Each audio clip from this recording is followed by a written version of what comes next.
nake na Ngai nĩ wega. Ngai witũ arogocwo nĩ tondũ kinyona kahihi kaũndũ karĩa karoneka gatithĩtie rĩ, kaũndũ kau nĩ gũtuĩka wa gũkorwo ũkĩgathondeka nĩ tondũ wa hinya wa Ngai. Ngai witũ arogocwo.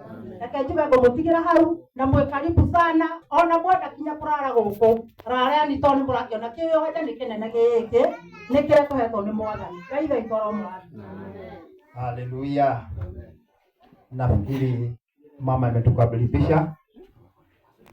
Pia nami niseme karibu, sababu si kawaida kufika mahali hapa licha ya kuwa jua iko mingi na hatuna asidi ya kukaribisha wageni hapo.